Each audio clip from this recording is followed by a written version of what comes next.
వచ్చే ఏడాది గోదావరి పుష్కరాలను అత్యంత ప్రతిష్టాత్మకంగా నిర్వహించేందుకు ఆంధ్రప్రదేశ్ ప్రభుత్వం భారీ ప్రణాళికతో ముందుకు సాగుతోంది. సుమారు 10 కోట్ల మంది భక్తులు పుష్కరాలకు హాజరవుతారనే అంచనాలతో వేల కోట్ల రూపాయల వ్యయంతో మౌలిక వసతుల అభివృద్ధి పనులు చేపడుతోంది. అయితే క్షేత్రస్థాయిలో మాత్రం పుష్కర ఘాట్ల పరిస్థితి అందుకు పూర్తి భిన్నంగా కనిపిస్తోంది. పాత ఘాట్ల దుస్థితి యథాతథంగా ఉండటంతో పాటు మందుబాబులకు అడ్డాగా మారాయి. ఇక కొత్త ఘాట్ల నిర్మాణం కూడా నత్తనడకన సాగుతోంది. ఏడాది సరిగ్గా ఇదే సమయానికి గోదావరి పుష్కరాలు జరుగుతుంటాయి. పుష్కర పుణ్య స్నానాలకు వివిధ ప్రాంతాల నుంచి వచ్చే భక్తులతో చారిత్రక నగరం రాజమహేంద్రవరంతో పాటు గోదావరి పరివాహక ప్రాంతాలన్నీ సందడిగా మారుతాయి. వచ్చే ఏడాది జూన్ 26 నుంచి ప్రారంభమయ్యే గోదావరి పుష్కరాలను కుంభమేళా తరహాలో ఘనంగా నిర్వహిస్తామని, దాదాపు 10 కోట్ల మంది భక్తులు వస్తారన్న అంచనాల నేపథ్యంలో ఏడాది నుంచి ఇప్పటి వరకు నిరంతరం వివిధ దశల్లో శాఖల వారీగా సమీక్షలు నిర్వహిస్తున్నా పనులు మాత్రం ముందుకు సాగడం లేదనే విమర్శలు ఉన్నాయి. ప్రభుత్వం పలు సమావేశాలు నిర్వహించినా యాక్షన్ ప్లాన్ మాత్రం పట్టాలెక్కలేదు. దేవాదాయ విద్యుత్ శాఖ ఆధ్వర్యంలో మాత్రమే కొన్ని పనులు జరుగుతున్నాయి. ముఖ్యంగా కోట్లాది మంది భక్తులు తరలి వచ్చే పుష్కర మహోత్సవానికి ముందే ఘాట్లను సిద్ధం చేయడంలో యంత్రాంగం విఫలమవుతోందని ఆరోపణలు వస్తున్నాయి. గత పుష్కరాల సందర్భంగా నిర్మించిన అనేక ఘాట్లు ప్రస్తుతం నిర్లక్ష్యానికి గురై శిథిలావస్థకు చేరుకున్నాయి. పరిశుభ్రత లేకపోవడంతో అవి మందుబాబులకు అడ్డాలుగా మారిపోయాయి. ఖాళీ బీరు సీసాలు, మద్యం సీసాల గాజు పెంకులు, ప్లాస్టిక్ వ్యర్థాలు, చెత్తా చెదారంతో ఘాట్లు అపరిశుభ్రంగా దర్శనమిస్తున్నాయి.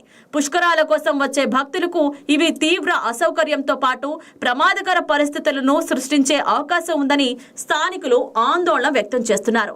ఇక కొత్తగా నిర్మించాల్సిన ఘాట్ల పనులు అనేక ప్రాంతాల్లో నత్తనడకన సాగుతున్నాయి. ఇప్పటికే వర్షాకాలం ప్రారంభమైన నేపథ్యంలో పనులు వేగవంతం చేయకపోతే వరదల ప్రభావంతో నిర్మాణాలు మరింత ఆలస్యమయ్యే అవకాశం ఉందని ఇంజనీరింగ్ వర్గాలు పేర్కొంటున్నాయి. ప్రభుత్వం విడుదల చేసిన నిధులు క్షేత్రస్థాయిలో వేగంగా వినియోగించి నిర్ణీత గడువులోపు పనులు పూర్తి చేయాల్సిన అవసరం ఉందని ప్రజలు కోరుతున్నారు. రాబోయే 6 నెలల్లో గోదావరి నదికి పుష్కరాలు ప్రారంభం కానున్న సందర్భంగా కూటమి ప్రభుత్వం మన రావులపాలెం బ్రిడ్జ్ నుంచి యానం బ్రిడ్జ్ వరకు కోటిపల్లి రోడ్ని, ఏటుగట్టు రోడ్ని డెవలప్ చేస్తుంది. ఆల్రెడీ రోడ్లు వేయడం జరిగింది. అలాగే రాజమండ్రి టు కొట్టుపల్లి, కొట్టుపల్లి టు యానం, గౌతమి గోదావరి నది పర్యావక ప్రాంతాన్ని రాబోయే పుష్కరాలని దృష్టిలో పెట్టుకుని అభివృద్ధి దిశగా నారా చంద్రబాబు నాయుడు గారు, పవన్ కళ్యాణ్ గారు, ఇక్కడ రామచంద్రపురం మంత్రి గారు వాసంశెట్టి సుభాష్ గారు చొరవ తీసుకొని ఈ పుష్కరాల కార్యక్రమాలు ప్రారంభం చేశారు. అలాగే రాబోయే పుష్కరాలు ఘనంగా నిర్వహించాలని అధికారులందరికీ కూడా ఇప్పటి నుంచి ఆదేశాలు అందినాయి.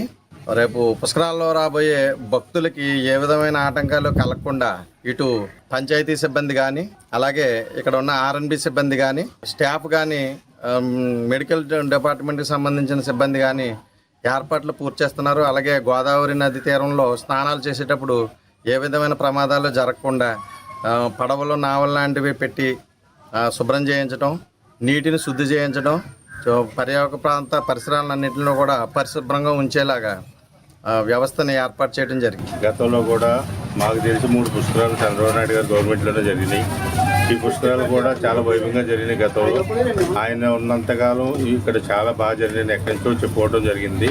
అలాగే ఈ ఘాట్లు కూడా ఇంకా పెంచాలి, పెద్దవి చేయాలి ఘాట్లు. ఈ పుష్కరాలు కూడా చాలా వైభవంగా జరగాలని చంద్రబాబు నాయుడు గారు గవర్నమెంట్లో ఎంతో మంది ఆశిస్తున్నారు. ప్రభుత్వం గోదావరి పుష్కరాల కోసం భారీ స్థాయిలో నిధులు కేటాయించింది.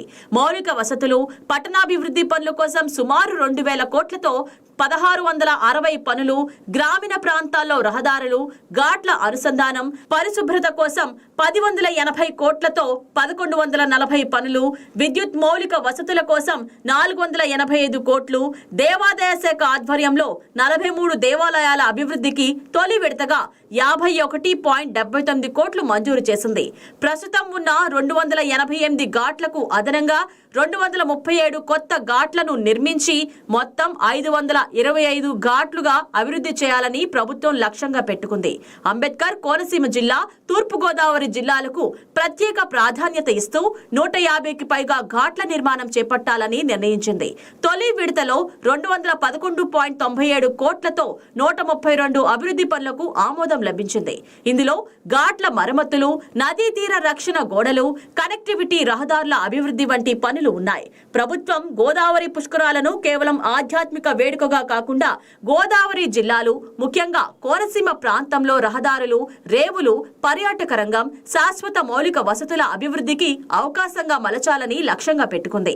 అయితే ఆ లక్ష్యం నెరవేరాలంటే ప్రస్తుతం నిర్లక్ష్యానికి గురైన ఘాట్లను వెంటనే పరిశుభ్రం చేయడం, నిర్మాణ పనులను వేగవంతం చేయడం, మహిళలకు అవసరమైన సౌకర్యాలు కల్పించడం, భక్తుల భద్రతకు అవసరమైన అన్ని చర్యలను యుద్ధ ప్రాతిపదికన పూర్తి చేయాలని స్థానికులు, భక్తులు ప్రభుత్వాన్ని కోరుతున్నారు. 2027 జరగబోయే పుష్కరాలు ముందుగానే ప్రభుత్వం ఎలక్ట్ అయ్యి ప్రజలకి ఏ విధమైన ఇబ్బంది లేకుండా, ఏ విధమైన ఆటంకం రాకుండా పుష్కరాలను చక్కగా చేయాలని మనస్ఫూర్తిగా మేము కోరుకుంటున్నాం. ఇప్పుడు ర్యాంప్ చూడొచ్చు, ఇప్పుడు 12 సంవత్సరాల కింద ర్యాంపు మొత్తం బాగా పాడైపోయింది. ప్రజలకి ఏ విధమైన ఇబ్బంది లేకుండా, అలాగే వచ్చిన భక్తులకి స్థానాలకు కానీ, ట్రావెలింగ్ కానీ, అలాగే రోడ్లు ఇంచుమించు దౌలేసాను కానీ ఇప్పుడు దాకా కూడా రోడ్లు కూడా పాడైనాయి. ఆ రోడ్లు కూడా వేయాలని ప్రభుత్వాన్ని మేము కోరుకుంటున్నాం. అలాగే భక్తి బాగా పెరిగింది. 12 సంవత్సరాలకి ఇప్పటికీ భక్తి బాగా పెరిగింది. జనం బాగా పుష్కరాలకి వస్తారు. కాబట్టి ప్రభుత్వాన్ని కోరుకునేది ఏంటంటే ప్రజలకి ఇబ్బంది లేకుండా, ఎక్కడ ఆటంకం లేకుండా చేయాలని మేము మనస్ఫూర్తిగా కోరుకుంటున్నాం. పుష్కరాల సమయంలో మహిళా భక్తులు అధిక సంఖ్యలో గోదావరిలో పవిత్ర స్నానాలు ఆచరిస్తారు. అయితే చాలా ఘాట్ల దగ్గర దుస్తులు మార్చుకునేందుకు ప్రత్యేక షెడ్లు, రూములు లేవు. దీంతో మహిళలు తీవ్ర ఇబ్బందులు ఎదుర్కొంటున్నారు. ఈసారి ప్రతి ప్రధాన ఘాట్ దగ్గర మహిళల దుస్తులు మార్చుకోవడానికి ప్రత్యేక కేంద్రాలు, మరుగుదొడ్లు, తాగునీటి సౌకర్యాలు, విశ్రాంతి షెడ్లు ఏర్పాటు చేయాలని ప్రజలు కోరుతున్నారు. భద్రతా పరంగా కూడా పలు చర్యలు తీసుకోవాల్సిన అవసరం ఉందని అంటున్నారు. ఇప్పుడు మనకి ఈ సంవత్సరం రాబోయే పుష్కరాలకి మన కూటమి ప్రభుత్వం చంద్రబాబు నాయుడు గారు చాలా ప్రతిష్టాత్మకంగా తీసుకుని, ఇప్పుడు మనం ఇక్కడ కోటిపల్లి అనే గ్రామంలో రేవులో ఉన్నాము.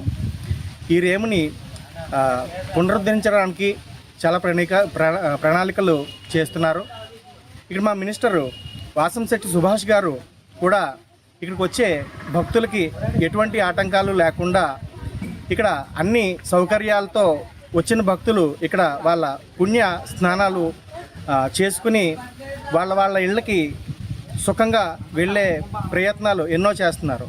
అత్యంత పవిత్రమైన గోదావరి తీరంలో పుష్కరాల నాటికైన ఘాట్లను బాగు చేయాలని, మురుగునీటి సమస్యను పరిష్కరించి భక్తులకు సురక్షితమైన వాతావరణాన్ని కల్పించాలని రాజమండ్రి వాసులు కోరుతున్నారు. ఘాట్ల అభివృద్ధికి, పరిశుభ్రతకు చర్యలు చేపట్టాలని భక్తులు విజ్ఞప్తి చేస్తున్నారు.